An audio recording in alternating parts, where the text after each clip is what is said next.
Hello and welcome to season 3 of On the Irregular.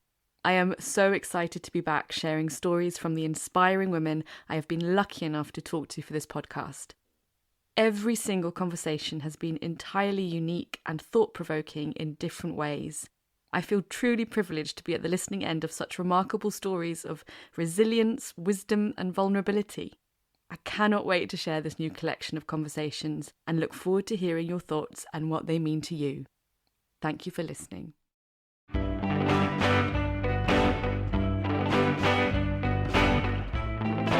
Hello and welcome to On the Irregular with me, Java Beret, a podcast where I chat to women from all walks of life about their own unique creative journey, how they got here, how their story has shaped their creative work, what they've learned, what has helped them, and where they plan to go from here.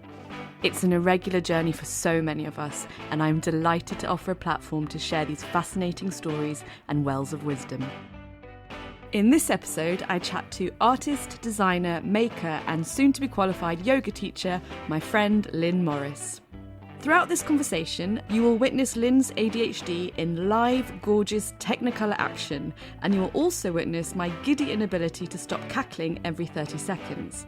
We grasshopper all over the place, covering, amongst many things, Lynne's long-lost career dreams of being an Olympic athlete, her time creating burlesque costumes in Melbourne, how she nearly became a tailor on Savile, how easy it is to devalue our creativity when it is infused in every area of our life, drawing people on public transport, and the vast difference between privilege and lack of privilege when embarking on a career in the arts, and so much more. Welcome to my conversation with the truly spectacular and marvellously self-analytical Lynne Morris. Warning, this episode contains swearing. Am I here? You're here! Hi! Hello! How exciting to see you! Let me just move my frog head out of the way. Oh, don't. Off I go. We've already started with the manic discussion. Oh gosh. Oh, well, thank you so much for giving me your Saturday morning, rather early on a Saturday morning, to talk to me, Lynne. I really appreciate it. You're so welcome. I was listening to it's lovely. It's lovely to be here. And I was listening to a few of the other episodes a few days ago, and just kind of trying to get my head into what have I got to tell you? What have I got to share? And just now I was thinking, it's really struck me this the way that we put these ideas and these labels on ourselves, and just that thing of, what could Java want to talk to me about? What have I got to share? What's special about the direction I've gone in? It's ridiculous. It's been up and down and here and there, and I've done a bit of this and a bit of that, and then just that idea of that it has to be one thing. It just made me realize that was so cemented in my head that I still struggle now to see that I am a creative person, that I do have anything that's unusual or special or inspirational to share, because I've just been bobbing around doing my thing. Yeah. And there wasn't one thing. There's never been one thing. So that put this idea into my head that, well, that meant that I wasn't a thing because I'm not one thing. Yeah. So it's not valid. All the myriad of things aren't valid because it's not one thing. Yeah. Yeah, because it's not easy to put into a package. So, and you can't compare yourself so well when you've got 10 things that you're interested in, because if you're comparing yourself to someone that only does one of them, well, comparing yourself, as we know, is a dangerous way to go. And I spent a lot of time doing that. And then, I feel like it's only now, perhaps enforced by, a current change in path, or I'm not sure how to articulate that, but I've had a breather. I've had a breather from the pressures of being a self-employed creative person. Yeah. By being forced, because of COVID, which we don't need to linger on because I'm sure we're all bored of that one. A period enforced by that, really, that then it's just changed everything. It's changed my pace. It's changed my geographical location. It's changed the structure of my days. And I feel like it's helping me to actually breathe. because I really didn't realize how much stress I lived under as a self-employed creative person until I was no longer doing it. Yeah. And I will be doing it again, but right now I am grateful for having a different way. Yeah.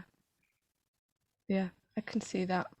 It is That's 'cause not meant to sound negative. I'm yeah, no, but and I think it's allowing yourself that space to do that and not feel like you have to prove anything by whatever, sticking with it and carrying on going. And I think it's about respecting yourself, isn't it? And respecting your mental health and respecting what are you zipping?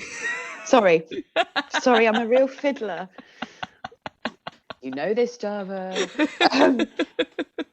So hello listeners, I have ADHD. You're likely to hear me poking or playing or doing something. I'll stop zipping. Let me just zip once more. I need a pen.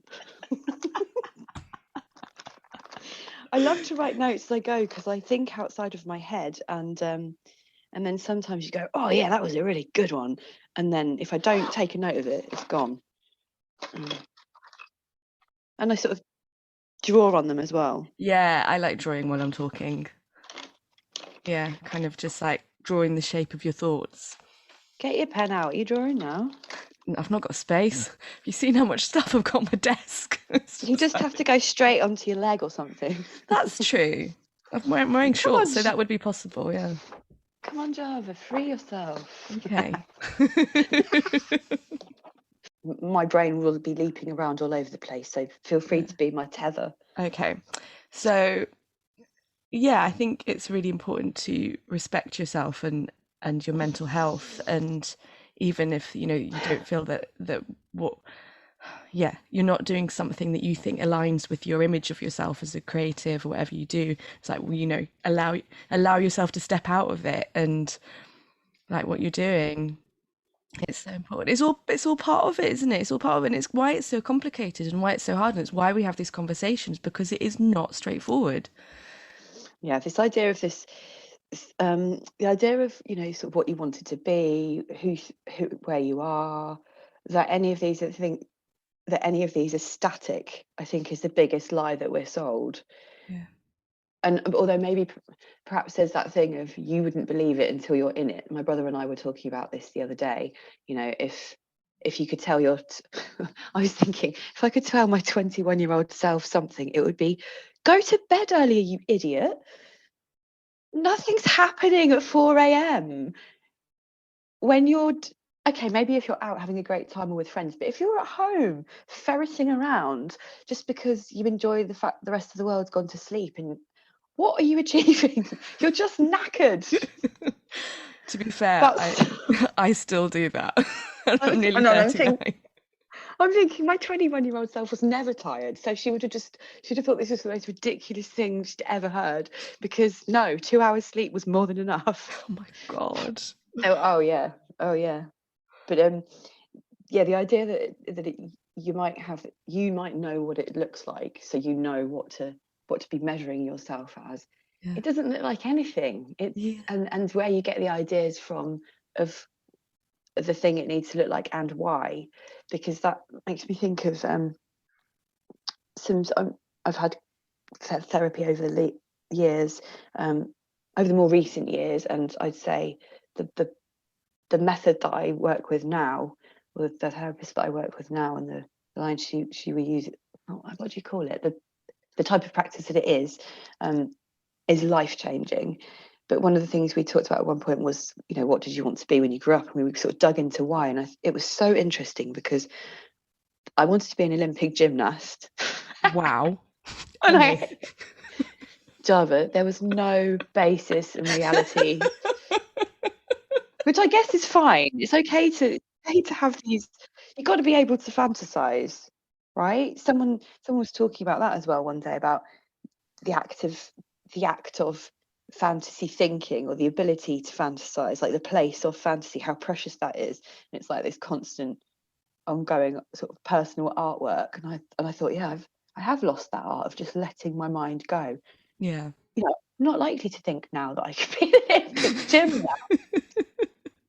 Was this Oh, the first thing you remember wanting to be? yeah. I think that's beautiful. I feel sort of weirdly almost. I'm sort of not ashamed, but definitely embarrassed about it. I don't know how I would have been. I don't know how old I was when I had. I certainly was doing gymnastics, so this was my Okay. elevated idea of myself. I was like, hey, you know what? With a bit of focus, going to the Olympics. I mean, you got to start somewhere. So I don't think that's entirely out of touch with reality. Actually, thinking about it, I mean, at the end of the year, I'm going to do yoga teacher training, so it's and it's still in there somewhere. I thought it had to be at the Olympics, but actually, perhaps it's going to be in my life in some way because it's movement. It was all about movement. Yeah. Well, I found old school reports, and it was music, movement, and art. Every year, they're the same things that came up. Right. And I did always love to. I was really sporty, really active. Loved to run, loved to dance. Just was a bit of a scrabbler. I'd climb trees. I'd do whatever. I'd get stuck in. I was very, very active, and I mean ADHD probably helps too. Mm-hmm. And also always loved music. Was told I was too small to play the cello, Oh, which right. apparently that's not true. Hadn't thought of that, of course. The music teacher at school told me that one, so I wrote that one off, and That's unfair. Mm-hmm. apparently it's not valid. But so that's something I intend to pick up Oh, because I still really? love. Oh, Yeah, I played lovely. violin very briefly, played keyboard, played as you know, did bits of percussion. Um, but it's one of those things. I never thought I could be a musician, so didn't really give it much more time. I was always too busy doing other things. But percussion is something that I absolutely love. I have the drum kit at home. I mess around when I don't think anyone can hear me, Yeah.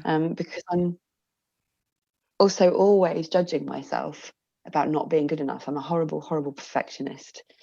There was something else I was going to say earlier about school and about where the idea of this had come from. But the other one, apart from being an Olympic gymnast, I wanted to be a fashion designer, and that was Mm-hmm. for a very, very long time. And then when I was digging through it with my therapist, I was realizing, picking apart what that could have been, and it was all of these things that related to being potentially a fashion designer, but it was almost as though that was the only thing I could see that seemed to be the way to do those things, achieve those things. So it became that. I became fixated on that as being the way that I would do that. And I think that could be because I really didn't know very much else. And I certainly didn't have there weren't a wide spectrum of creative opportunities in my awareness. I really had no idea. It wasn't part of my upbringing. I didn't have a clue. So for some reason, probably from watching the clothes show in the 80s, 90s as a child, going, oh yeah, look at Jeff Banks and Carolyn Franklin. I loved that program. Sorry for anyone that doesn't understand that old reference. Yeah, no, I was a big fan, I remember. Apart from Jeff Banks designed the most horrendous work uniform I've ever had to wear. Oh, really? I won't forgive you, Jeff. One of my million jobs when I was very young. No, I think what you were saying is really important about how it is, when you're a kid, it's so limited, your idea of what you can do in the world. And that's one of the things why it's so tricky, isn't it? The whole kind of like choosing what degree to do or A levels and stuff, because you don't, it's so hard to know. And even, careers guidance, that's really, it's really limited. Did And you? I posted that on my Instagram a while ago.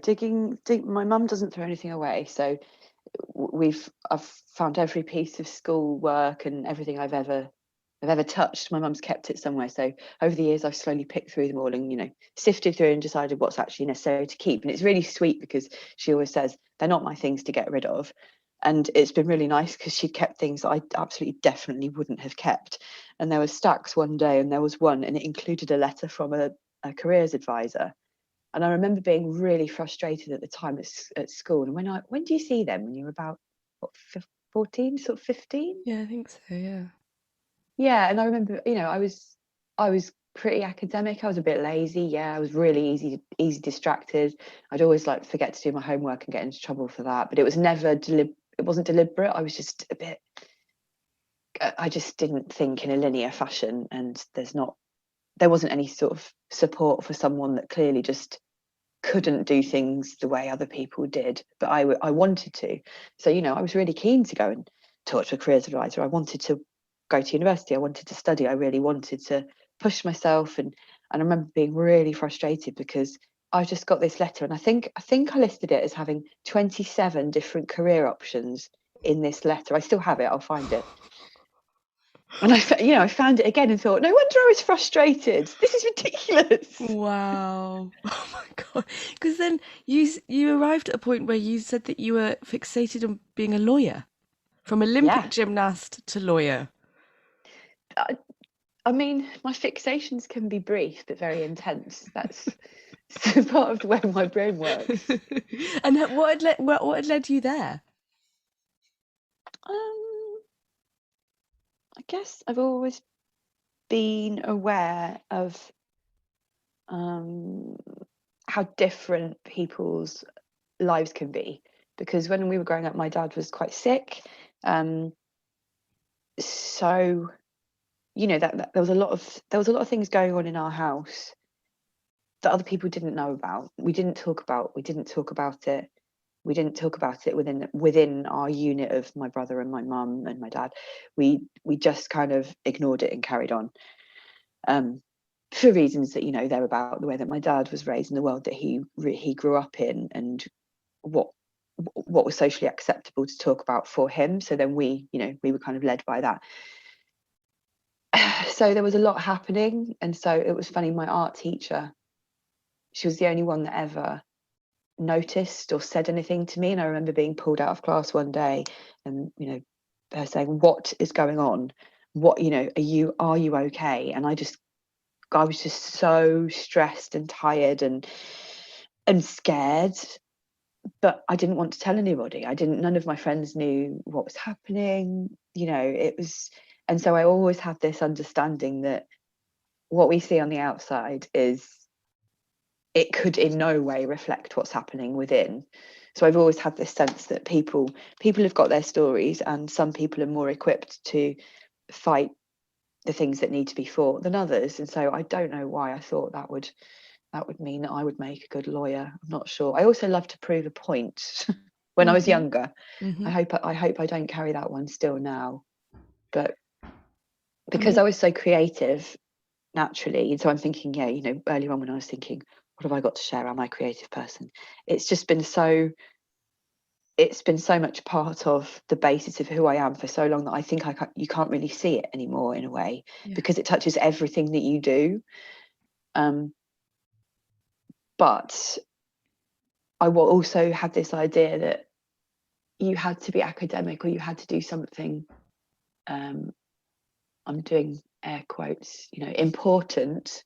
And obviously I don't necessarily agree with this viewpoint now, but you had to do something important to demonstrate that you were intelligent. Yeah. So I always had this conflict of, if I do art, I'm not clever enough, or I don't like even hearing myself say that now, because it sounds the complete opposite of what I think now. But yes, I think that was partly proving the point, but also wanting to help people fight. Sort of this idea of not being able to accept injustice. So which did also kind of lead to me not taking art as an A-level. There was a strange sort of little section, sort of interruption in my path in the creative sense, exactly because of that. Because I think someone might have once told me, maybe one teacher once told me, you can't do an A-level art if you want to do law. Right. I mean, sorry, yeah, you don't do A-level art if you want to do law. You won't get in. And I didn't look this up. You know, we didn't have as easy access to information then because we didn't have the internet then. Mm-hmm. So this would be, you know, going to the library and looking up the university prospectuses, and maybe I found one that said something similar. I can't remember, but I think it was more word of mouth from a teacher. So I just really took that on board, and I was like, nope, I'm not ruining my chances here. Nope. So I did French history and maths instead. But also, and I'm going on a tangent because I've just remembered the one real clear moment in my school time that showed how little support people had for a creative choice was we were in the library with my group of friends who were all very academic, all very, very smart, much more focused than me. I was always the one that was like a metre away, sort of staring off into the sky,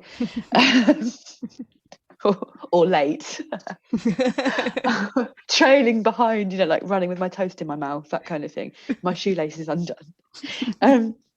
The teacher came around and said, "Oh, girls, you know, have you chosen your university options?" And they went round the table, and it was, you know, dentist, lawyer, or dentist, law. And then she got to me, and I said, it was about what degree choice you'd chosen, yeah. And I said, fashion studies and French. And because that was a version of fashion design that I'd found that I thought my family would be okay with because it had French, I thought the same would go for this teacher. And I remember so clearly, I said the words, she just looked at me, she didn't say a word, and she turned to the next person and said, "Sarah." Oh my God. Not a word. And Just yeah. Mm. Just that thing of constantly this. Yeah. Oh, actually, and also in this period of being obsessed with wanting to be a lawyer, I mean, it was probably for that vital year of doing your A-level options, I had this fixation. But so my GCSE art project was about my grandma.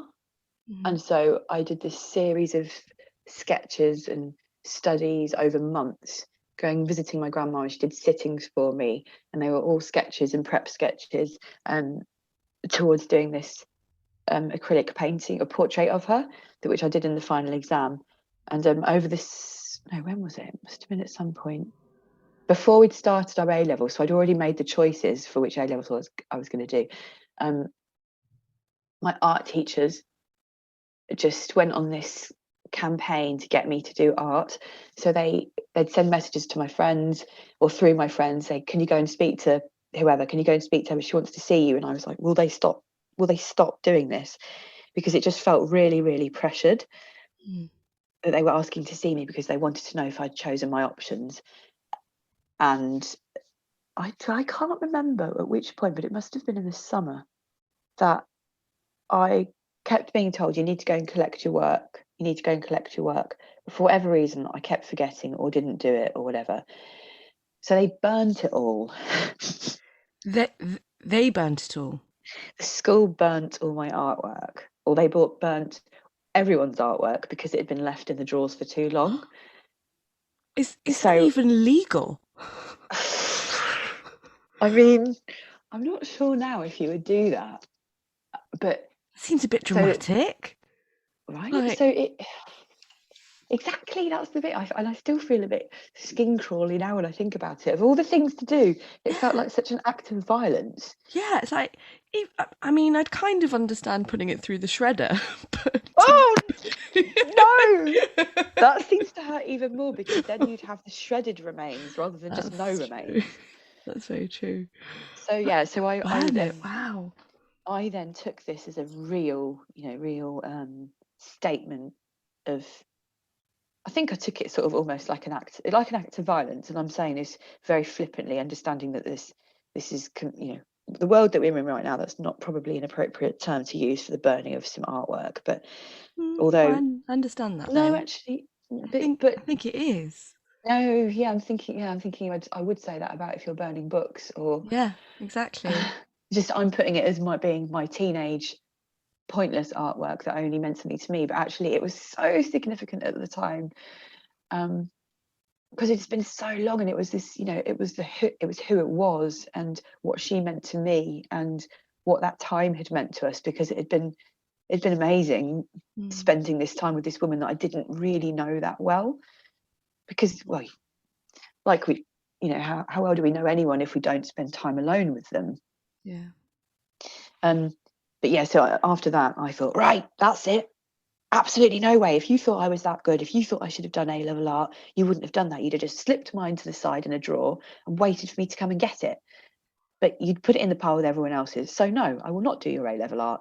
So I took a real stand and I stood firm, and I didn't do A-level art. God. Yeah. What a way of punishing yourself. I mean, because I couldn't have gone into the class with the teacher. That I'm picturing her like dangling these portraits and these sketches over the fire, laughing.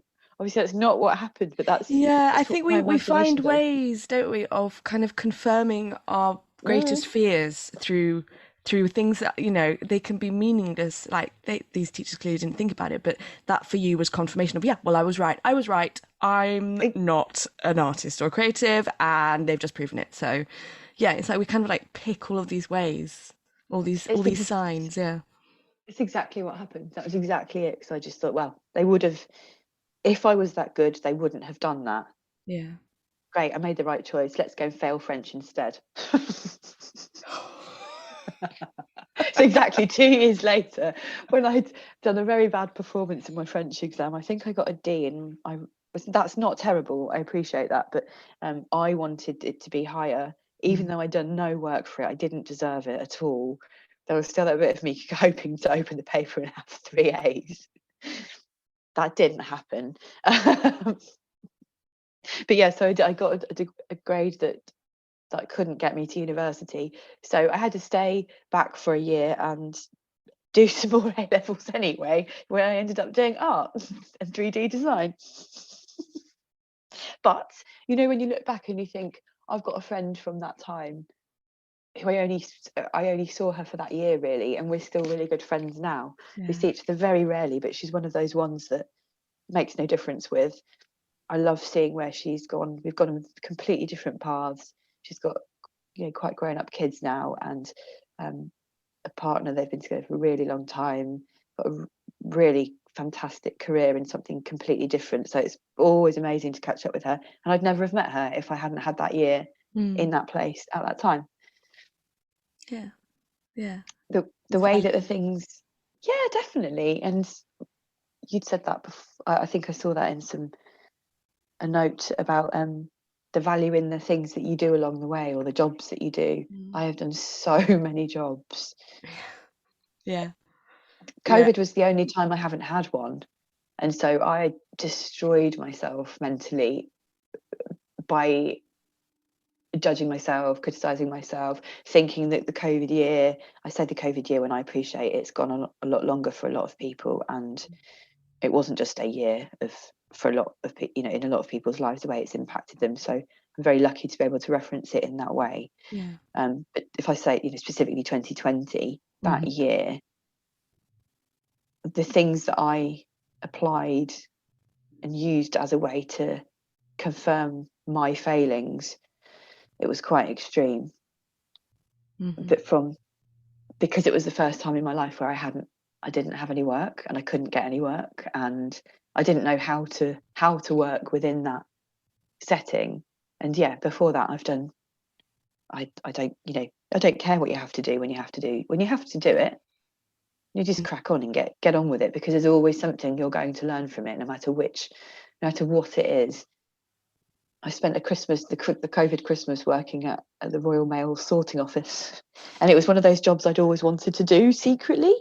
And then it happened, and I met some amazing people, saw lots of things, saw some things I should have challenged better, and I'd be ready to challenge better if it happened again. But there's always something, there's always stuff you can take from a scenario. That idea of things happen for a reason, I firmly do not believe that. I categorically do not believe that, but I do believe that you can take you can take Yeah. a learning from everything. Yeah, that's exactly how I feel about it. I think it's quite a problematic statement, but I completely agree with you that you can take, it's what you take from it. Yeah. You might wish you hadn't had it, and you know. Yeah. Yeah. Yeah. So going back a bit, so you go on. did end up then, you studied, is it fashion management? Fashion management, but buying and merchandising degree, which I don't think exists anymore because, you know, the world has changed so much. But that was, I wanted to do design though. You know, I chose that as an option because I don't want to say that my parents weren't supportive, because they were, but they just didn't know. They didn't know what creative careers there were. They didn't really know how my skills, where I was, you know, in what way I was talented, other than that I could draw. And I mean that in the creative sense. They understood that I was intelligent and relatively academic, but creatively, they had just seen me drawing for my entire childhood. You know, that's the thing they knew. So fashion design just wasn't. It just wasn't a thing that they could have. I don't know how to say it. Basically, none of my family had been to university, so it was quite a big deal. But I also wanted to do something where I thought I would be able to get a job in a straightforward way when I graduated. And I needed to do that to get their support. So I chose fashion management, thinking, well, that's a compromise. And as soon as I got there, I don't want to say I knew it wasn't right, but I had fears. So after the introduction day, I went down to the front to speak to the person that presented and said, I'm not sure this is the right course, because she just laid it all out, and I got this feeling in the pit of my stomach and thought, oh God, I've moved to London for this. And she just said, you see that over there? That's the door. Feel free to go through it. Okay. So again, I thought, right, you're not telling me to leave. I'm staying. And I stayed, and I remember at my graduation, I bumped into her in the toilets, and she said, I bet you're glad you stayed now, aren't you? God, no kind of like guidance or let's explore this, you know, just. No, exactly. And I'd just gone there. I'd moved from a small town to London. I'd done it all. I was there, and I thought, I can't walk out the door now. Where am I going to go? So I just carried on. But it has, I've got to say, it has served me well in a way. Yeah, because of the things that came from it. Yeah, because like looking at your CV that you sent over, you know, the stuff that you've gone on to do and seem to have really enjoyed as well. It does feel like it did actually give you something. Well, I think that's also relevant to this idea of who you are as a creative, because I have always had I've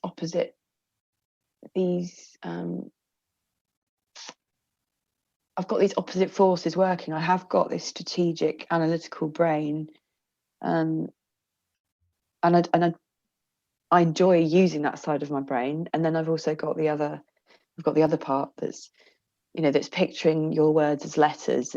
That's I can hear shapes. There's always been that duality, and I found that really conflicting, because I thought, well, you can't be an artist if you also enjoy this, I don't know, data analysis, or I also thought you couldn't have both, or one denied the other, or one was more important and more valid. So there were parts of it I did really enjoy. And I lived abroad for the first time because of doing that degree. I writing the dissertation, I loved writing my dissertation because I picked a subject that I cared about, which was small businesses, and I had months to dig into this thing and investigate, and I set up some studies. I did like workshops and focus groups. There was all this stuff that I did that was about a subject that I cared about. So that was great. I loved it, and I love writing essays. Always have done. Which that might sound a bit weird. No, not at all. I think I feel the same. I really enjoyed that.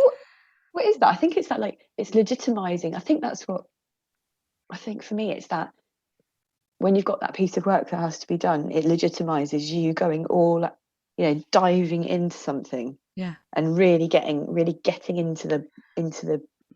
Yeah, well, I mean, that reminds me of what you said earlier about how you like to prove a point. And in a way, writing an essay is that, you're exploring a point that you're writing about, and you come to a conclusion. Because I'm the same. Like, I used to love it at school when we were given a theme. I think, what was it? One time it was about, what was it? It was maybe about TV or something. And I wrote this, oh my goodness, this impassioned essay about how everyone should throw their TV out the window. And it was a very strong stance on this. But I remember relishing it, absolutely loving it. It's like, okay, I'm going to assemble all of my opinions and thoughts on this and to back up the point that I want to make. And it was so satisfying. Yeah. How old were you, did you say, when you did this? I was probably about 14, I think. Oh my gosh, the opinions. I know, exactly. Everything is black or white. There is no area for grey. I just felt a bit funny then when you said about, when you just pulled me back to proving a point, and I think, I don't like hearing that about myself, because that's absolutely definitely a way that I used to operate.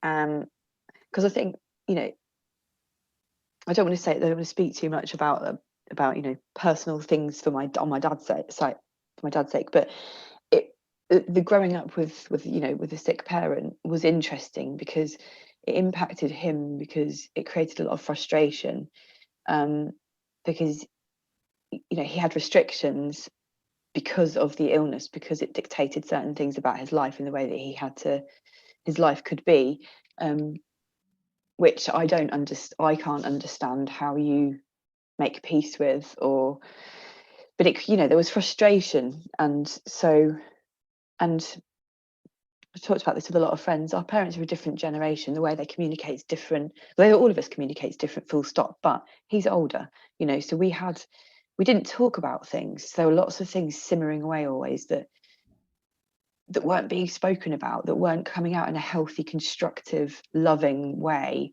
They would be buried, and they'd come out when someone had done something different, and something would be related to it. So I feel like I grew up, conflict was just part of the way that we lived.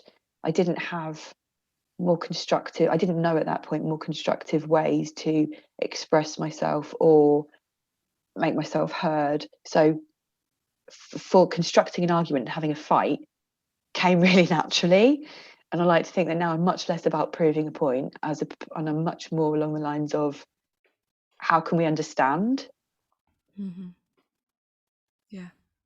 And I realise I'm saying this as I'm talking, and I'm talking what feels like at you. So it probably doesn't sound like I'm a very good listener, but I'm sure I am. I'm here to listen to you, though. But yeah, trying to understand proving a point is. I feel like that's my younger self. Yeah. Because I thought I knew. Yeah. And now I think, yeah, I might have an idea of where I sit on this thing.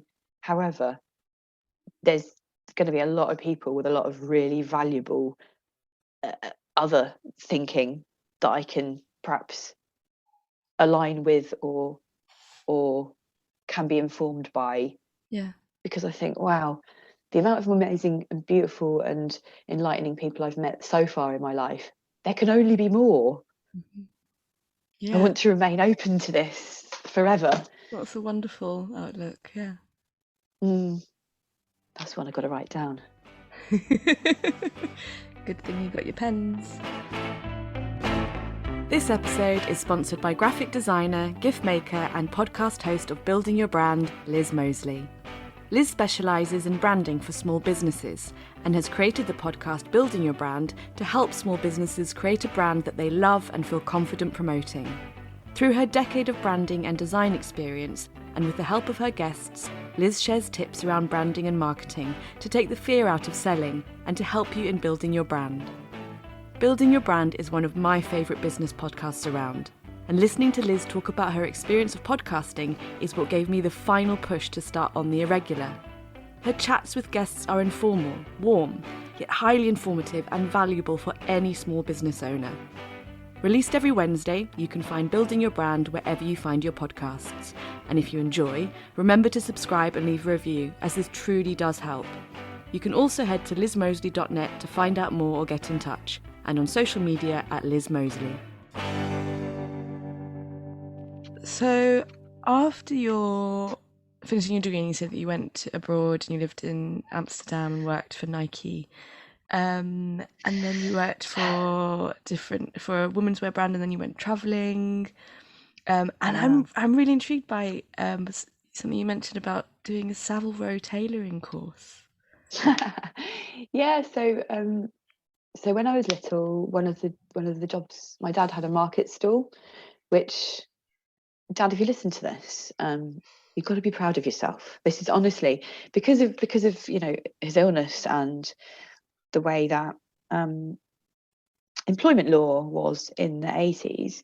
He had a period where he couldn't work and wasn't sure if he was going to be able to work again, and so one of the things that happened was that he started to make clothes, and I have no idea if this was embedded into my brain and perhaps led some of what I chose to do. I don't know, but certainly when I was small growing up, they had, my mum and dad had this system within the dining room with a shed where they made clothes and sold on a local market stall. So I'd always seen it around me. So I started making clothes for myself when I was really young, and I always wanted to have different things. I didn't want to have what everyone else had. So I started making things on my mum's sewing machine early, and she made me some amazing prom dresses. Prom dresses, end of year ball, whatever we call it. She made two, I think she made three, and she put so much effort into them and did an incredible job, because my mum is so humble and so talented and selfless that she put in all these hours. And I remember with one of them, as I got out of the car, somebody said the words, "Oh my God, Lynne, is that dress designer?" And my mum was so happy when I told her. It's a good dress. So we started making things. So I could sew from quite a young age, and just carried on doing it. This all makes so much sense about what you were thinking about, wanting to be a designer and go into fashion. Yeah, I guess so. Yeah. And it's something that I could do. It's something that was tangible. I saw a sewing machine in front of me. I saw somebody using it. I saw what you could do with it. And I thought, okay, I can apply that to me. So, so I could sew. And then, so I studied, and it wasn't creative at all. So I think can't remember actually. I don't think I was making much when I was studying, because my degree, unlike a lot of degrees, was very much like based in lecture theatres, and we had loads and loads and loads of contact time, and then lots of essays, lots of assignments. It was I had to be quite focused actually. It wasn't a huge amount of time, so I didn't do it. So when I went travelling, I picked it back up again, because I saved as much as I could before I went, and then worked when I got to Australia. So I travelled alone for a year. And when I got to Australia, straight away I got a job. And because I had a flat for a period of time, I was able to kind of settle a little bit. And somebody just said, "Oh, by the way, my grandma's just giving away a sewing machine. Would you want it?" And I thought, great, yeah, excellent. Because then I could just pass it on when I leave. I didn't know how long I'd be there for. So I started sewing again, and started making, how did it work? Basically Burlesque had just sort of started to happen in Melbourne at that time, and it'd become quite big in London before I'd left. So I had an awareness of what was going on in London, and like the performers and the styles and different aesthetics, and obviously with a fashion background anyway, I was interested in that. So I met I met a person that worked in a shop who knew some performers, you know, in this convoluted way that you do. Got talking to someone, got talking to someone else. Someone wanted someone to make them a costume. I think it was a cape. It was something quite simple. And I said, oh, yeah, I can do that. So, you know, went to the charity shop, went to an op shop, got some fabric, put something together, made it, and kept getting asked to do more. So there were small things. And I thought, oh, this is great actually to be making again in this way. It was exciting, you know. You go to the performances and see your thing on stage, and that hadn't happened before. So then when I came back, I thought, yeah, I really want to get making again properly, but I want to do things really, really well. Mm-hmm. So I found this course that was in a college in East London that was an accredited Savile. I can't remember what it was called, but it was accredited by Savile, and it was a tailoring course that was, I think it was 2 years. It was a 2-year course. So I started it with the best of intentions, thinking, yeah, I'm going to be the best. I'm going to be a Savile tailor. And very quickly I realised that those tailors are superhuman, deserve nothing but respect, and I'm absolutely never going to be one of them. Those skills and the patience and the dedication and the love required are just I mean, I have the love, but I certainly don't have the capacity to stay still for long enough. Yeah, of course. Yeah. So yeah, I started that. Learned some beautiful stitching. Discovered that I can be very, very neat. But yeah, no. But that's great that, you know, it's all about discovering what kind of maker you are, isn't it? You know, doing these things. It's like, okay, well, I'm more physically dynamic, say, in what you know, which you are. And again, that, like you saying, you know, sitting still, you're very physical, you're very in your body. That's always been a big part of your life. So it's like, okay, well, how can I work that into? And this is the thing, this is the stuff that you've just got to explore throughout your life, isn't it? Because, like we were saying earlier, it's so kind of narrow, the idea of what we've, you know, what we often have of what something needs to be. And a huge part of creativity is figuring out your own way and how you can bring the different elements of your nature and your personality and your skills into how you create work, I suppose.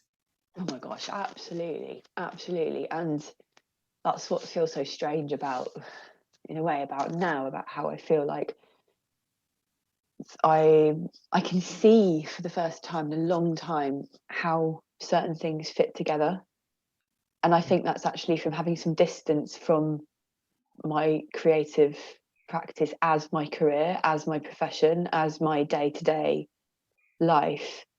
The space from it is something I didn't want. I was devastated, you know, when 2020 happened and I lost all of my work. I was absolutely destroyed, emotionally. But actually, I can see that it's been a gift because I stepped away from it.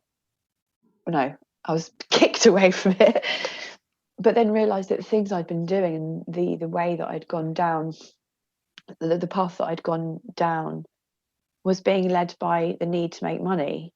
And it wasn't actually the side of my creative self that I most love. So yeah, I thought it looked like one thing, and I keep getting excited by what you're saying, and then my brain's thinking about 20 things, and then I keep really.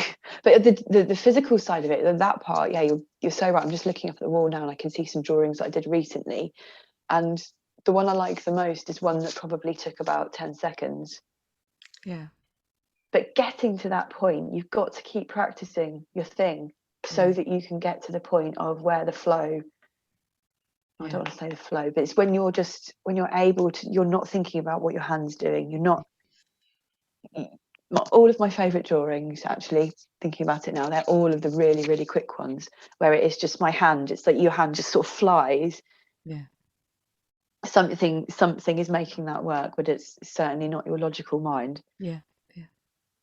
I know what you mean. I'm a very, very impatient drawer. So I've got to do it fast, and if I can't do it fast, then I'm not going to do it. And I think I used to be very, very detailed, but now it's like I have to translate what I see in front of me really quickly. Like it's like catching it. You've surprised me there. Really? I've got these visions of you sitting for hours, just really. You've got some sort of lovely music on. You've got some delicious snacks at your side, and Well, I can do it for hours, but I have to create a lot in that time. Just like go through it really, really fast. Yeah. What do you do with the stacks that you're left with? Oh my God, I've got folders and folders and folders. This is what I'm going to do when I leave here. I'm going to my storage unit and I am taking it all out. I have so many boxes and boxes of drawings, sketchbooks, projects. Yeah. And it costs a lot of money for storage. Yeah. Yeah, your life's work is really expensive. Well, it's sitting in boxes, nobody looking at it. Yeah, it is a thing. It needs to come out. But every time I do that, every time I go through that process of, well, either moving house and seeing them for that reason, or actually forcing myself to go through things, I look and I realise how much work I've done. And I have it, and how do I say it? It's always interesting to me to see that I never thought there was one thing, but there is.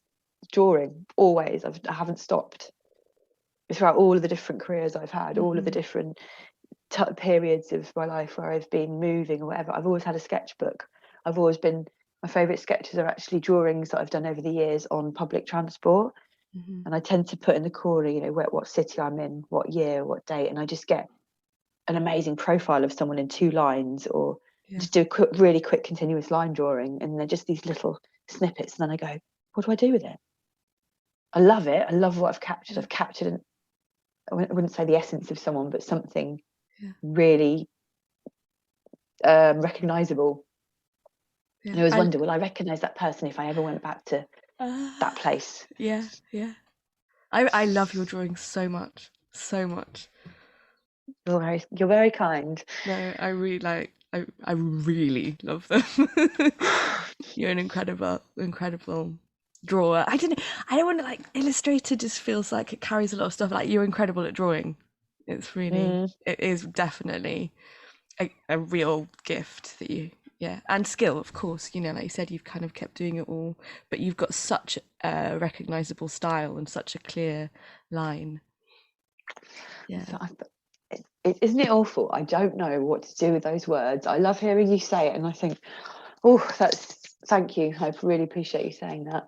And then that side of me, I'm sort of putting my head down, going, oh. I know. It's just let it sit there. Just let it sit there, and we'll move on. Looking at one now that I actually love, that's just next to me on the wall. Why do you love it? Because I can see it's really alive, and I can see life in it, and it's quite hard. It's got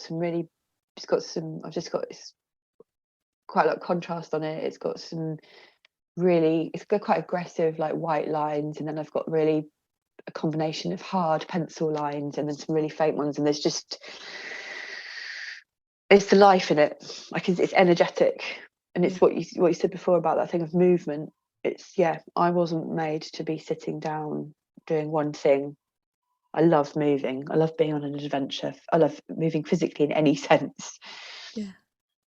Yeah. I really get with that my sketchbook. Yeah.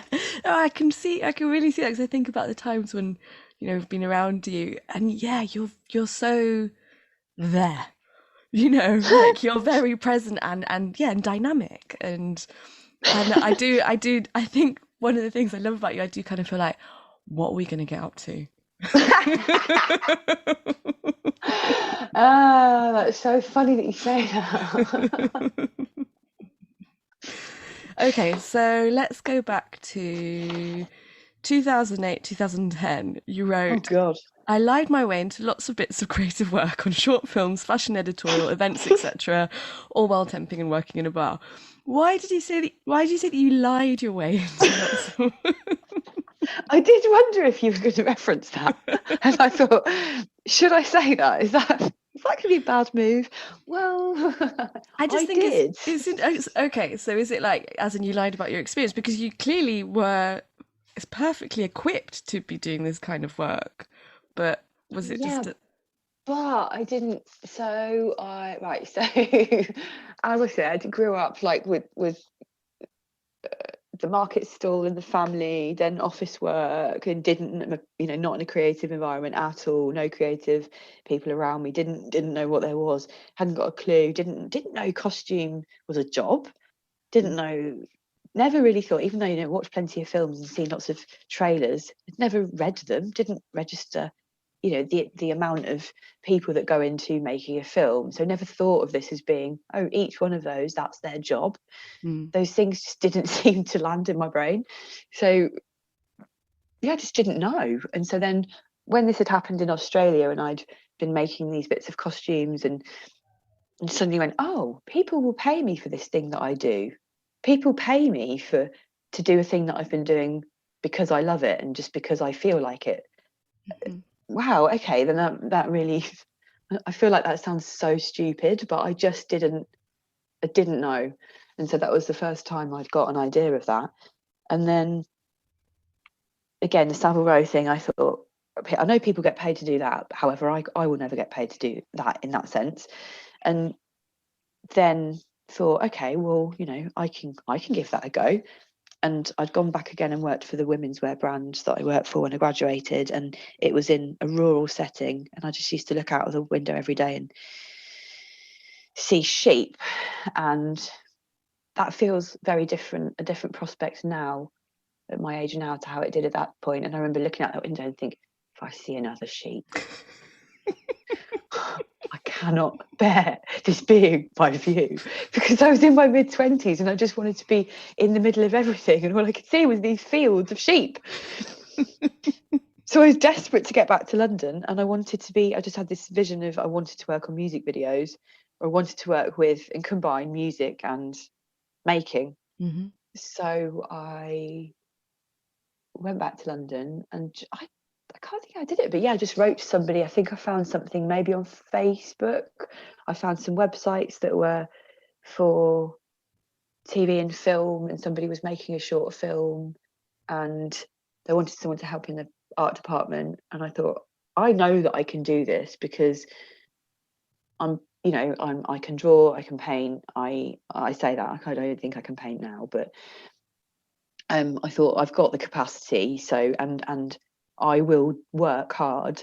I will put everything I've got into whatever they asked me to do, and it was unpaid. So I thought, well, I can lie about this one because they're getting me for free anyway, and I'm going to do my absolute best. So I'll give it a go. So I can't remember exactly what I said. It was hazy, but it was along the lines. I don't know what it was along the lines of, but it was made out like I'd worked on a short film before, and I'd got experience on set, which I definitely didn't have.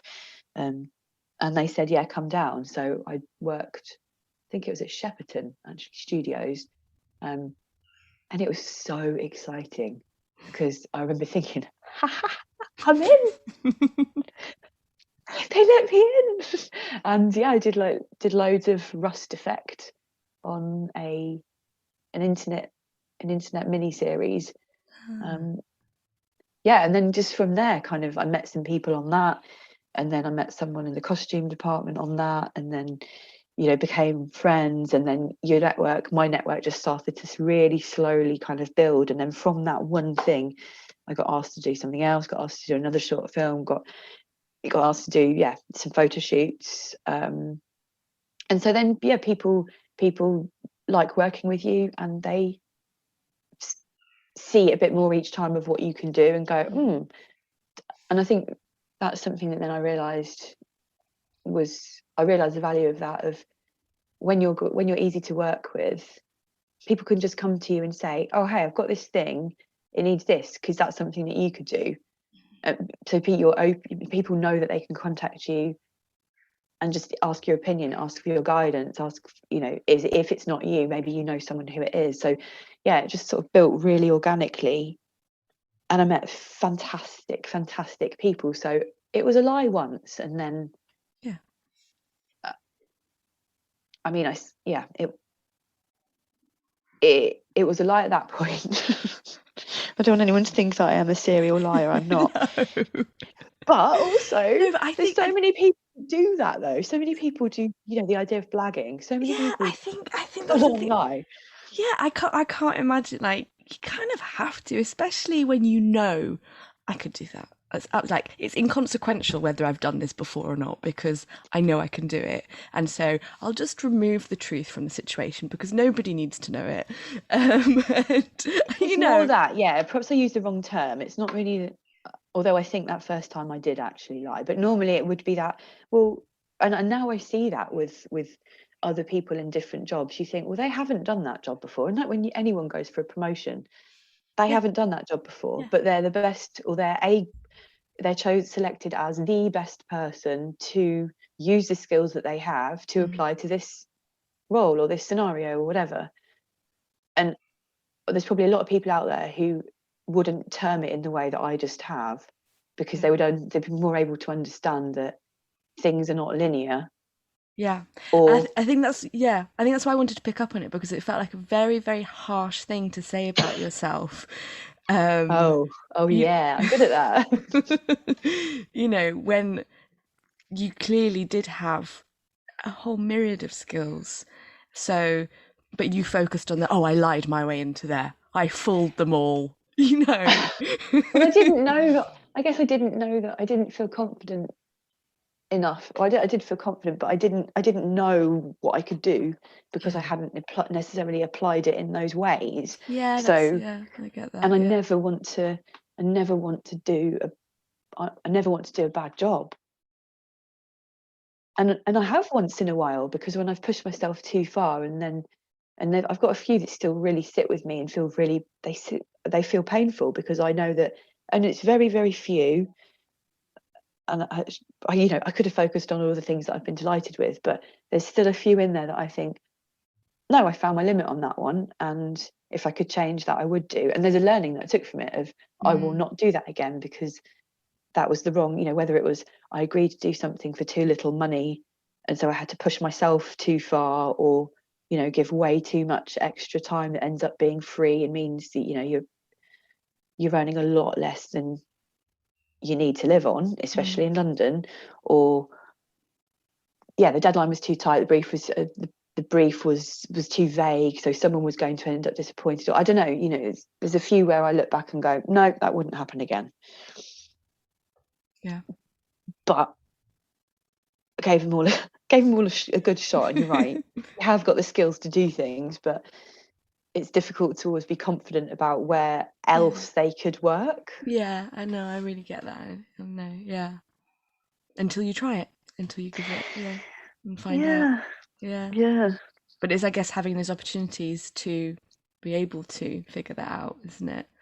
Some people don't have to think about that though, if they've got connections, or if you know people in the field who will give you some work experience. Or I really don't think that people understand but a lot of people do understand what a difference that makes, but the things that aren't asked of you, if you have the awareness or have the links, Yeah. things you don't have to think about, because you're going to get given those opportunities. Potentially you're not going to have to push your way in, Yeah. so you're never going to think that you've lied about anything, or that you've tricked anyone, or that you've had to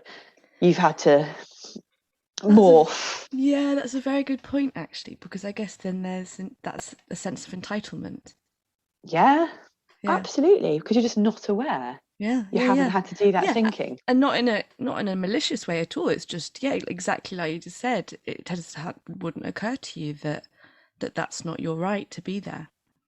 Oh, and then you realise there's certain things I've been working on, and you sort of see the way that people talk to each other, behave with each other, and you're there thinking, should I, or I have been thinking, or the first time I worked in a theatre, it seemed like I'd done it before, but I hadn't. I'd barely even been to the theatre. Mm. I didn't do things like that when I was growing up, and I generally couldn't have afforded to when I was first in London.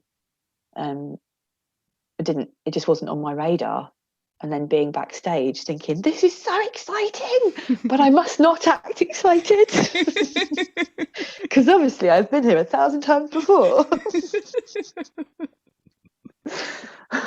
But I also love that. I think there's that, that just got me excited then thinking about it. There's that thing of, I love new things, you know, I love, and that was relevant in my buying work, in my learning about a new field, learning about a new sector, a new customer, whatever the thing is, getting into that mindset and seeing this whole new thing that perhaps isn't your world, you know, designed ladies golf wear. So learning about golf, learning about how the fabric needs to move, like, all these things are really exciting. So yeah, being in all these new environments and picking all these pieces or piecing all these things together and trying these things out was so exciting. And that's when, you know, when you said earlier about choosing your A-level options, if you're studying in that way, choosing things at university if you're lucky enough to have that opportunity, making those decisions, you do them so young, when actually there was so much value in the practical application of my skills in the right context.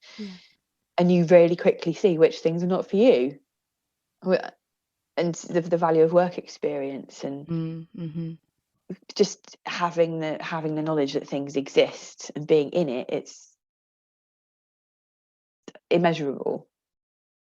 I've taken us off track again, haven't I? Sorry. No, it's all part of it, isn't it? And the thing is, that's kind of why it is a lifetime of an irregular path, because you can't find all of that out in in a couple of years. It takes so long, and this is why this myth of like, you make it, you figure out what you do and then you make it. It's like, no, it's a whole life of just kind of dipping in and out and moving and experimenting.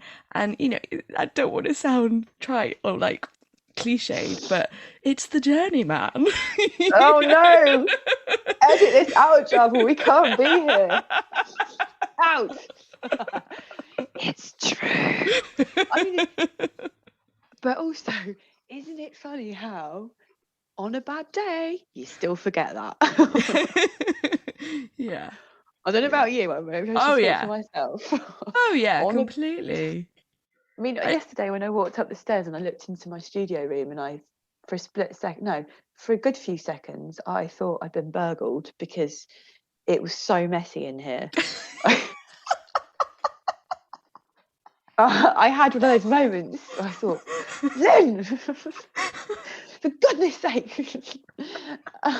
And then I remembered that I was looking for my cutting mat while legging it out of the door. You should see the state. I'd had a really good week at work. And I walked back in and thought, see? God, we're so hard on ourselves. Just, again, it's that thing of, proving to yourself how shit you are. It's like, Exactly. Like, why? Why on such a mission to prove a point? It's true. Yeah, what? Because then it keeps you in your lane. It'll keeps the lights down. Keeps you safe. Yeah, keeps you safe. Stops you safe. Yeah, because it's like, well, if I don't dare believe or have any belief in myself, then I won't be disappointed because I won't let myself down. Or yeah, and actually that makes me think of some of the conversations that I've had with my therapist as well about life and things, and of when you've, like I said before, when I don't know how to word this one, but when there were lots of things going on in my little world when I was young, lots of things, and I just wanted to get by. I didn't want any extra attention coming my way because I just wanted peace. So I think in a lot of ways I didn't really fully explore who I was or I could be, because I just wanted an easy life. And so I kept lots of things in, because there is that risk, you put yourself out there creatively, whatever way, you make yourself vulnerable. And I admire people that can do that freely and without well, we never know if it's free, do we? But I just admire people that put themselves out there, because you're opening yourselves up to criticism. Yeah. And I definitely have been reluctant to do that at times. And I guess that comes back to the point I was making about, I spent a lot of years working on other people's creative visions. I was, I supported them. I was a maker for other people. And actually then it made me realise in the time that I then had away from that work, that actually I've got so much to say. I've got so much to say as I'm talking to you. But I've got so much creatively that's my own output that I would actually prefer to be doing. Even though I've loved the work I've done, actually there's I'm going to really enjoy, and I have been enjoying, just bringing it in to just working on my own output. Yeah. With no direction from anyone else. That has felt incredible. Yeah, like you're saying, like stepping away from, because you were really busy in London before you left, before COVID, weren't you? Just like doing loads of different jobs, and like you're saying, creating work for other people, and having to pay the rent and to eat and everything. So to then, to step away, and what might have felt like step away from a very creative life, you were able to actually tune in to your true creativity and what it is that you want to do that comes from you. I was so busy. And I really didn't understand and I really didn't understand the way that had impacted my mental health for so long. Mm-hmm. I mean, I knew at times that I really struggled, but I didn't realise the cumulative impact, although like it felt like the compound interest that was almost like being added to what was already there.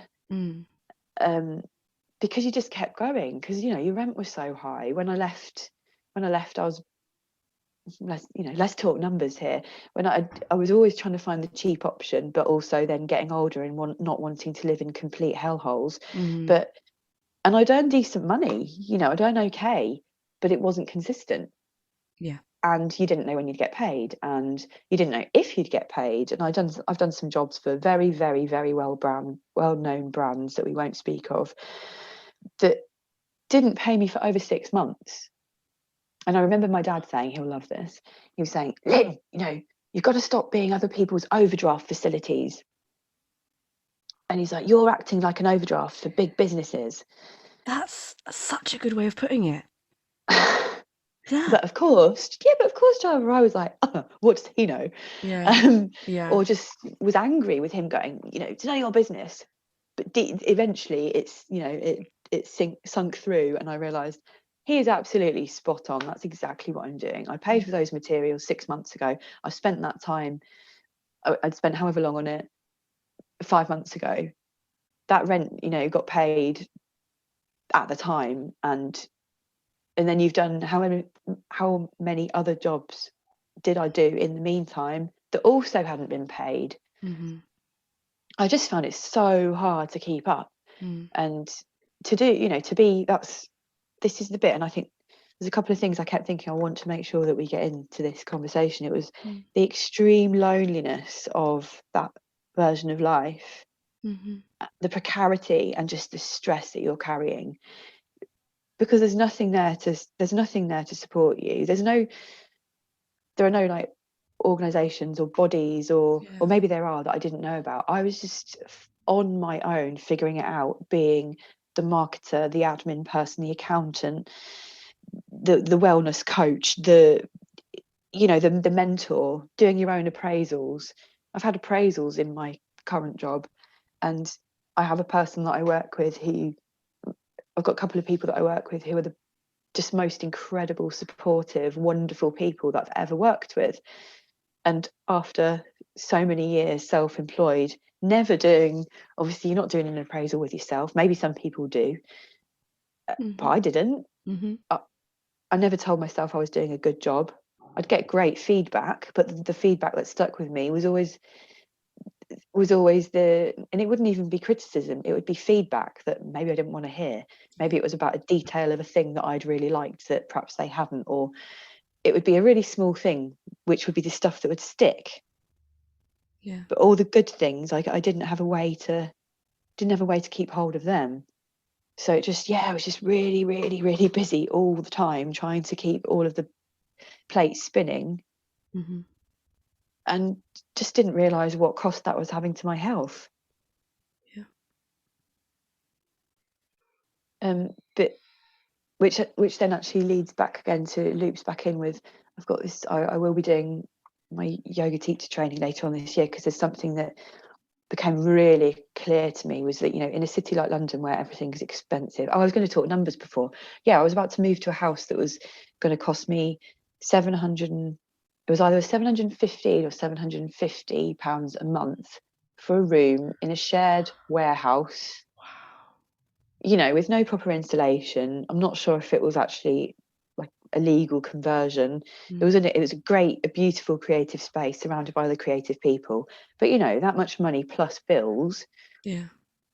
That's a For huge strain. Yeah. shared accommodation with strangers at that point in my life. It was, you've got to cover that to begin with, and that's none of your other bills. Yeah. So it was just always the weight. And I miss London desperately some days. I miss that life. I miss the people that you work with, all of those things. But I do not miss that. Mm-hmm. This sounds like I feel like this is not what I wanted to say, because I don't want to sound like I'm not going to go back to it, but I won't go back to it in that way. Mm-hmm. It's more like I can see now how the duality that I always feared or was confused by, I can now see that's a really powerful thing that I have the strategic, analytical brain, and also these creative hands that just sort of like leap and do a sketch that I go, yes. And there's a lot of power in that, in having that duality. And the things that feed from one to the other, or feed within all the things. I see sometimes the value, I see how different my approach is to certain things because of the creative side of the brain. Mm-hmm. I say that, I don't know, I'm not sure how to reference that, the creative side of the brain. Is that actually, I'm not sure if that's actually the term, because it's all of the things, it's not just that, is it? It's all of the things that all of your experiences, the times that you have not been in creative environments. It's the millions of jobs I've done lots of office work, temping, reception, whatever you had to do, whatever someone will give you a job doing at points. That's what when I was, particularly when I was younger, because you had a gap and you needed to pay the rent, because even though you'd done the highest profile work you'd ever done, you didn't know if it was ever going to actually hit your bank account. So there's always this, but also I found sketches the other day of when I was in one of those jobs, and there were some really gorgeous ones that were, and they're funny, the little notes I've put on them about the chair or the cup or the pencil, or I'll dig them out, and they're funny because they're on like branded paper from that business. So if just a little, there's such a clear moment of time. I know what other amazing creative things were happening, what other jobs were on at that point, but I also know that for 1 or 2 days a week I was in this place, but nobody knew that. I think that was also exhausting, actually, constantly feeling like you had to maintain this illusion of success.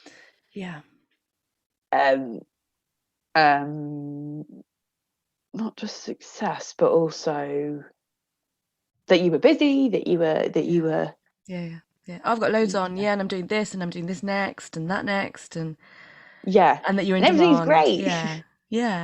And I think sometimes sometimes I actually tricked myself. There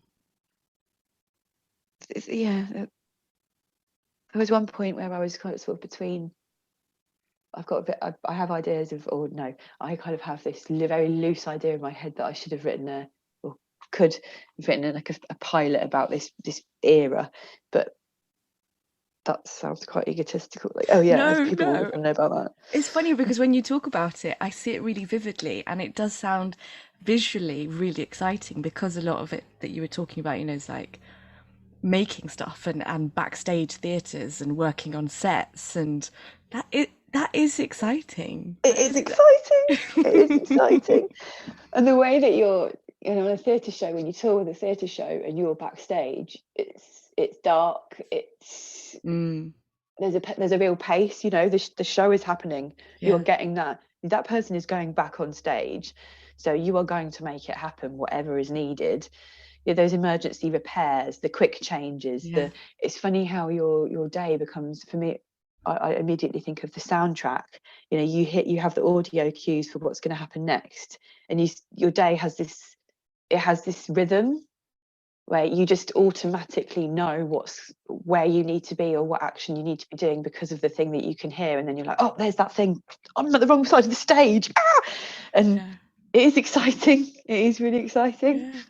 No, that's a really lovely way of describing it, because I worked in theatres for about 7 years, and yes, they were my did. favourite jobs because they were so varied as well, And what were you doing? Just all sorts, ushering, wardrobe.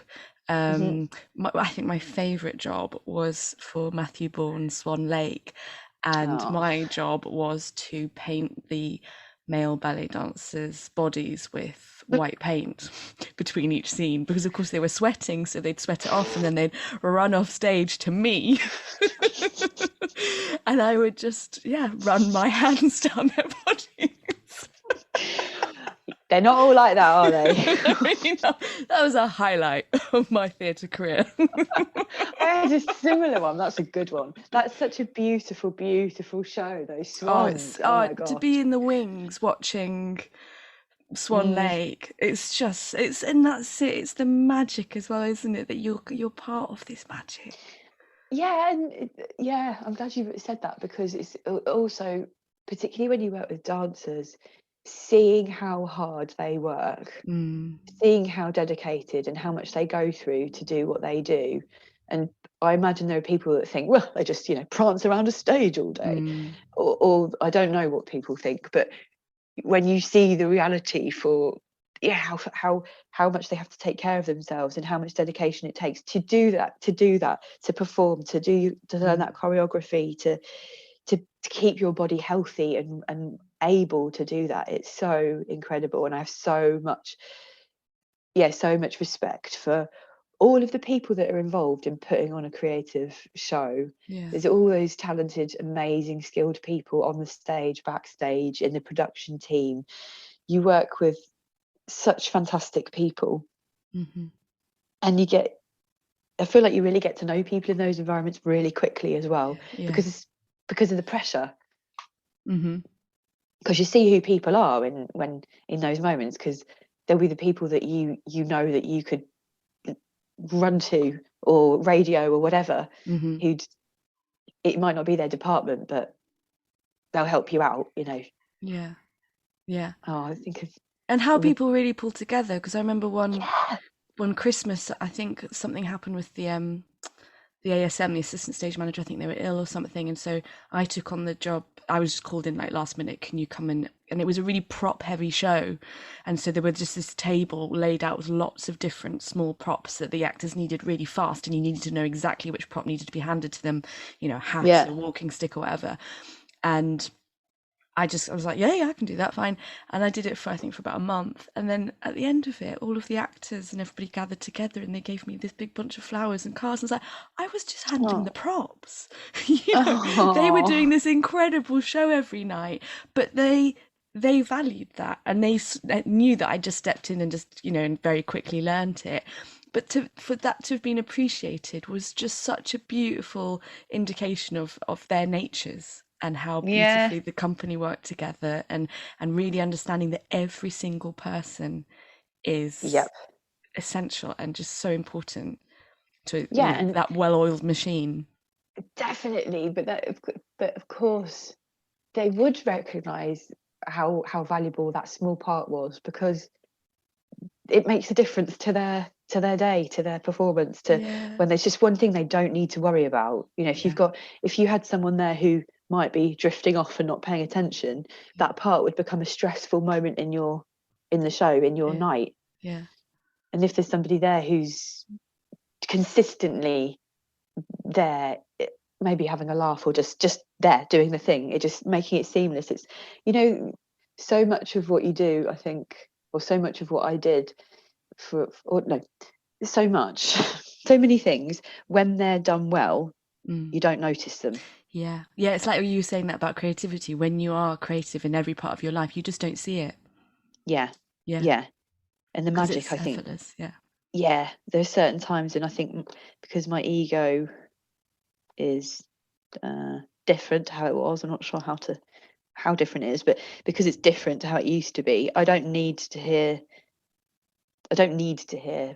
the praise like I used to, because I know that that's a good thing. If that went unnoticed, perfect, I did my job well, great, I know that.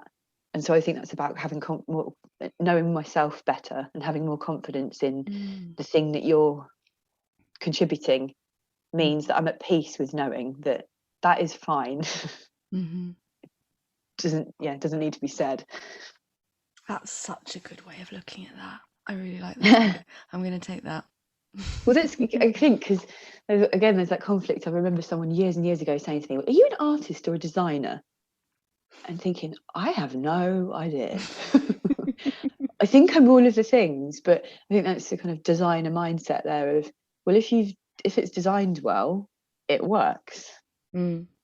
Yeah. So you don't give it any more thought, in a way.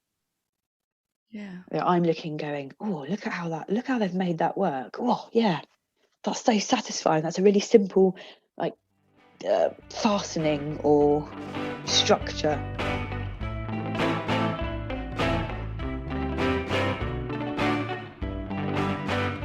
Do you want to just, I think, to round up, I guess, do you want to, I mean, there's no rounding up. This isn't like an endless conversation with you that I know we will come back to over and over again. But yeah, do you want to tell me a bit like where you're at now and kind of what you, because like everything, it feels like you've really, really thought about so much of this over the last year or so, 2 years, and had the space to think about it and to kind of assess, I guess, take stock of everything that you've done. Do you think that this has given you any kind of clarity on going forward? Like you were saying about your drawing, you know, now you're realising the kind of work, like you said, you've got so much to say. Do you want to talk to me about that a bit? Yeah, I think when we said earlier about your younger self, the pressure to figure it out when you're younger, but I was thinking of when I look back at photos, and you know how you know who that person was inside when those, you know, at the time those photos were taken. I can tell from like haircuts, and I know that in my 20s I just really, really gave myself a hard time, and I was really lucky that I'd signed up to a charity that offered like low cost counselling. So that happened to. So if anyone feels like they need that, please keep looking, because there are charities out there that will help assign you to someone, a professional, a training professional. There's so much out there, and it was just incredible timing that landed. I got to the top of the list in 2020, and so I feel like these things have all gone hand in hand. I had this amazing new support structure to go through this. It felt like I was grieving, you know, it felt like, and I know that I'm really lucky to be saying that, because I wasn't grieving a person in that period. I was just grieving, I guess I was sort of grieving this person that I was grieving myself, that I'd built for 12-15 years, who suddenly didn't seem to exist anymore. So it feels like it's taken a while, but yeah, something I always had struggled with before was when I was in fashion, I didn't like the idea that we were designing something that then would be turned into 10,000 products sold around the world that we may or may not need. You know, the labour, the resources, all of that stuff, I really struggled. And so I think that's the part I'm trying to work out, where I can put, where you package this, how you package this up, or not package it, but how you put that into a thing. But also, because I don't want to be putting lots of output. I don't want to be putting loads of products out there. Mm-hmm. I'm sort of more interested in how you combine things into an experience or a learning. Or so what I was going to say before was, that I realised I didn't finish, was you realise you're trying to round this up, I'm never going to be able to, because I won't be able to stay on a topic. Was that, I was going to do, I'm doing yoga because one of the things that I realised when things are difficult is that you often, at the time that you most need support structures, you either don't have the emotional bandwidth, or you don't maybe have the time or the money. And so I really, really want to build a practice for doing yoga and movement for people that are experiencing anxiety and depression, or for people that are out of work, or the time when you need that thing. I love the thought that there's this physical practice that you can do with someone who is absolutely fine if you start crying in the middle of the session. But that's not my creative work. Right now I guess I can see I've got the opportunity now to explore it with no commercial pressure. There's no financial pressure on me right now for my creative output, which makes a massive and glorious change. I relied on it so long to be the way that I lived, which meant that it was dictated by the need to be productive and be remunerated to a certain level. So actually I'm really excited now about the possibility that I can do some things purely because I want to, purely because I feel like it. And so what I'm hoping to be able to do right now is to stabilize myself a little bit.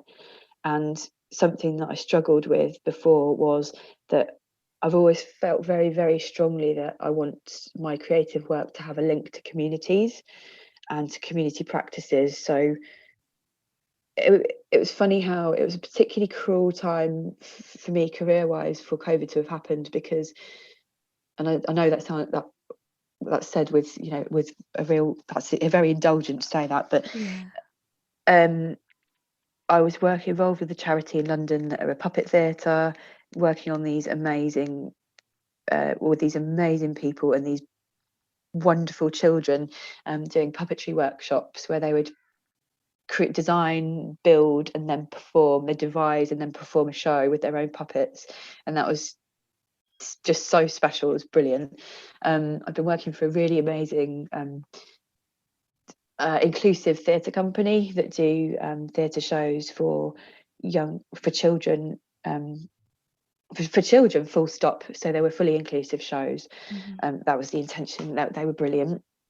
I was teaching, and I was also doing shows and theatre shows, but I was able to say no to a bit more. So I was getting a bit more, not discerning, but I was being careful about where my time was being spent. But so then I had to move, so I could no longer work for those charities or that theatre or on a lot of those projects. So what I'm hoping now is I'm going to be able to stabilize a little bit and actually stay somewhere. And I don't want to say the word settle down, because that's not really the right term, but just actually be physically in one place for a bit longer than I had been, because I couldn't afford to buy a house in London. So I ended up moving around all the time. And you'd move between different parts of the city. And so then it wasn't feasible to do a 2-hour voluntary project on a Wednesday night if you'd been working in the day and had 2 hours to travel to get there. So now what I really want to do is, I don't have those working commitments anymore. I've got my time is quite structured now, which is actually a real gift. I was scared of it for such a long time, but now I can see it's actually going to be really powerful for me, because it means that I can start to invest a bit more in myself, my own my own practice for the pure joy of it, but also I can invest in people around me and projects around me in a way that I perhaps haven't been able to. Yeah. Thanks, Dave. I think you've helped me actually realise that one. You just needed to think it out loud. It really is true, because I think it's so powerful to share. I think sharing is really underrated. Yeah, because I think of my younger self, and I just think, if there's anything I can do with what I have to help anybody, young, older, whatever, whoever, just see that. And I say this and I realise I still need to remember this a lot of the time. See that there are these things that you can do that just bring you joy. And if you're lucky enough to have the opportunity to do anything purely for joy, then it's powerful and special, and you need to grab hold of it if you can, because so many people are not lucky enough to have that, and it makes a difference. What a beautiful way to round off our conversation. Now shut up. Now shut up and tidy your room. I love you. You can find Lynne's work on Instagram at Lynne Morris Makes, or head to the show notes for links. Thank you again to Liz Mosley for sponsoring this episode, and thank you for listening to On the Irregular. Please make sure you review and subscribe, as it helps other listeners find us.